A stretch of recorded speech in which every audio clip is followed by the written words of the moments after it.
Welcome to the Weekly Firecast, covering the world of hot sauce, spicy foods, and barbecue. This week, CaJohns Oaxacan Hot Sauce is reviewed. Scott lists some of his favorite spice and seasoning combinations, plus the resource of the week and more. So stick around. Thank you very much, Greg, and everyone, welcome to this installment of the Weekly Firecast. This time out, I'll be reviewing CaJohns Oaxacan Hot Sauce, and just a little bit, I'll be covering a few of my favorite seasoning and spice combinations. For the subject of this first video, me and my buddy John went to Chipotle, the quick service restaurant that's Mexican style, to review CaJohns Oaxacan Hot Sauce. If you're unfamiliar with it, it's a Mexican style sauce that has a really strong taco seasoning flavor. It's all around superb taste. It goes well with just about any kind of Mexican food you can find out there.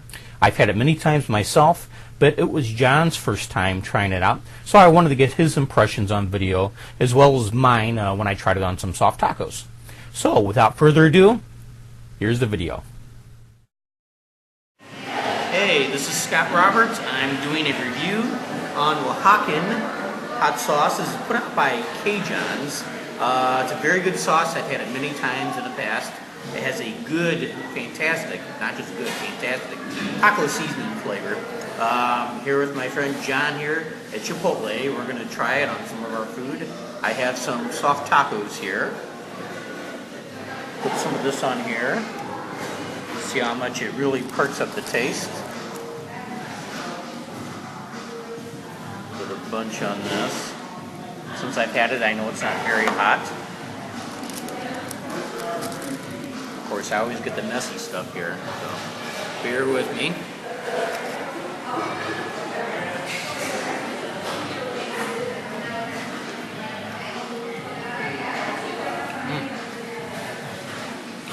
Excellent as always.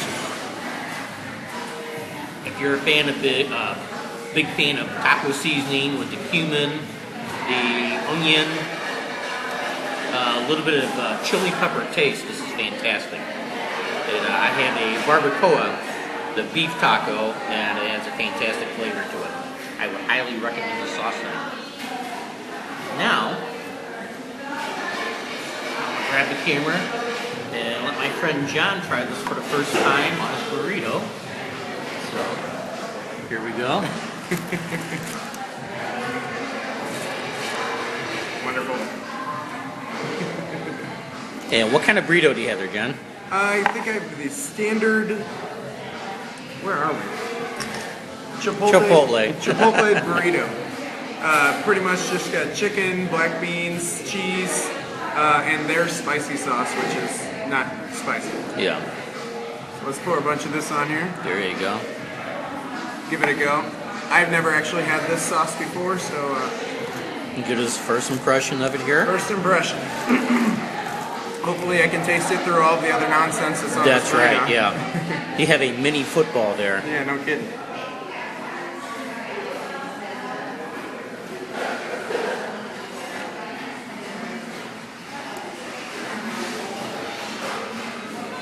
You can definitely taste the chili sauce seasoning, basically, how Scott had put it.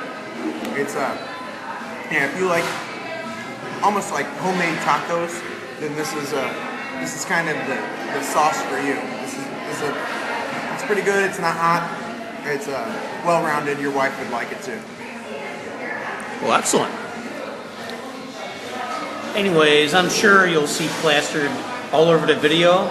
It's CaJohns. If you're interested in getting this, go to CaJohns.com. The name is not ox in a can, as a lot of us like to joke. It's Oaxacan.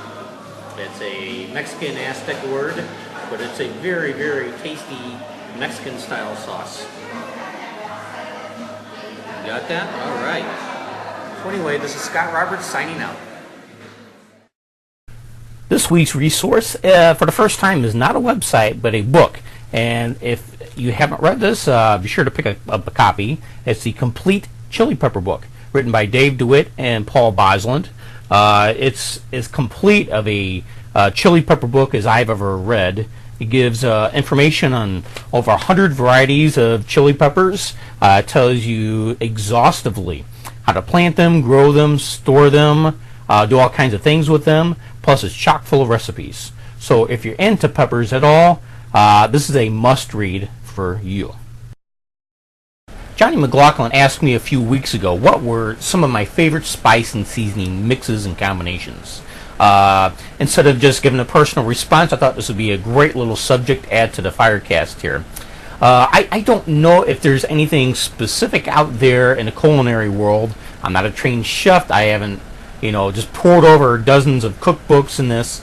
But just in my mind, I have probably what's you'd probably see in a lot of the, what political affiliation are you? These little diamond-shaped things. You take the little quiz, a little survey to see where you fit in the political spectrum. In a way, I see the taste I like fitting that somewhat. And the different corners, you have, the hot from the spicy, it could be the peppers or the hot sauce. Another side could be the sweet. Another side could be like earthy, bitter-type flavors. And then perhaps at the top of the diamond, you would have salty flavors. In the middle somewhere, you kind of want to meet and all have maybe what is considered to be umami, the fifth taste, where you could really taste the savory flavors. Now, some things could not have one specific ingredient in that middle savory category, that little area, but in a way, like a Venn diagram, here I'll show you one. And here you can kind of notice how the circles cross over one another, and there's that area where both of them meet and cover. To me, that would kind of be the savory categories, the main, I guess, dominant taste to it. But not all things have to have what would be considered to be a savory ingredient. A sweetness could mix with the saltiness, and that could be, it could be a couple ingredients like that, a salt and something sweet, brown sugar perhaps. That could be the dominant flavor of a rub or a seasoning or a spice. Simple as that. That's kind of what I look for in certain spice and seasoning blends. I like just to show you some of the seasonings that I've been working with quite a bit that I like. For instance, here's a Pepperhead brand. It's a smoked New Mexico chili. It's dried and smoked and put it in a powder format. Great stuff, But to me, this is not complete in and of itself. It has, the earthy, bitter flavors from the peppers, has a little bit of smokiness to it, and even a tiny bit of heat. But it's really, I guess, lacking to be a complete type of seasoning that you'd sprinkle on some barbecue, especially in the salty category. I would add a little bit of seasoning salt to this. Like I said, there's a tiny bit of sweetness to it, but I might add a little bit more, maybe some brown sugar to it. So I would combine that, and it would be, to me, a more complete seasoning. Let me bring something up. Here is some Arizona rub Chipotle seasoning. To me, this is more of a complete package, a complete deal, all rolled into one. You get the smokiness, a great savory, spicy flavor, saltiness, sweetness. There's not much, if anything, that I would add to this if I would put it on, everything from pork to beef to, ribs, and even just cooking around the house. Now, here's one, a D-Dog's apple rub. Very good rub. I highly recommend this one for barbecue. Of course, with the apple, it's a little bit on the sweet side. The apple, I believe it's a dried apple cider. Let me look at the ingredients here. Dried apple cider mix. Good stuff. I probably would hold off on adding anything to this from a sweet category. Again, it's very dominant. I might add a little bit from the spicy category. And of course, that can easily be done with powdered cayenne or even crushed red pepper seasoning. You can get this in any store. I'm sure all of you know this. Just about any type of this works. Just depending on what kind of heat level you'd like. Just use it sparingly to knock your socks off. If you really like it hot, here is a good, extremely hot crushed chili pepper seasoning mix right here from Loganville. This is called Loganville Shake. Hot chili pepper spices contains, habaneros, buchaloquias. Really potent. I would add just a tiny bit of this to something like the D-Dog's barbecue. If you would like that kind of spicy flavor so that it would properly blend, and all the points of the diamond diagram I talked about, they would all be perfectly balanced. Something really good. Let me grab off the table. It's Simply Good Stuff Original Rub. Now this has a lot from the, I guess, the savory category right in the middle of that diamond diagram. Pretty salty. I think it would be lacking with the sweetness, but then again, I've tried adding sugar, brown sugar, molasses, if you want to get off into the different, get off of dry seasonings, and I think this works by itself really, really well. Now, you could buy a lot of different seasonings from all over the place, different rubs, spices, and just knock yourself out. Experiment, see what you like as far as different taste. One of the, I guess, start from scratch rub mixes that I really love consist of sugar, salt, paprika, mustard powder, ground pepper, oregano, thyme, and some crushed red pepper. And I'll kind of put the different amounts up here on the screen so you can write down a recipe. I find this just to be really, really working well with barbecue and some of the other things you might work with around the house. Put it in some flour whenever you fire up some chicken. Even work some breakfast food, just put a little dash on eggs for something, just a really kickingly powerful start-me-up type taste. Let's start out with beef. I prefer more savory flavors than things that are more sweet in nature. Now, of course, you'd add your salt and your garlic to a rub or seasoning for beef. But I like things like basil, marjoram, ginger. I had already mentioned garlic. Onion powder works terrifically with it. Of course, I like to add black pepper, cayenne pepper, bay leaves, thyme. Different varying amounts of that work spectacularly. Everything from burgers to a pot roast to even a beef brisket.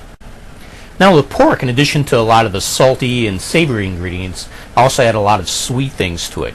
White sugar, brown sugar, some of the, I guess, sweeter, more aromatic spices out there, like nutmeg, ginger, even a little bit of cinnamon to it.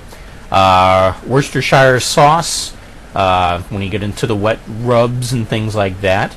Honey, in addition to the more savory and flavorful ingredients like onion powder, garlic, and salt and thyme. Those are the things I enjoy on just a wide range of pork, whether it be a rub for ribs, something for a pork tenderloin, and of course being a firehead, I love the chili pepper taste, so you got to add a little bit of paprika to it. Maybe have it smoked paprika, cayenne, and whatever other kind of hot peppers that I like. And then with chicken, that's the kind of oddball because just about anything goes great with chicken. Any of the points of the diamond there, you can have your earthy, smoky flavors, delicious. Anything salty, savory, sweet. I think one of the most underrated flavors is a jerk seasoning on chicken. A lot of people think of it going with pork. I prefer it with chicken.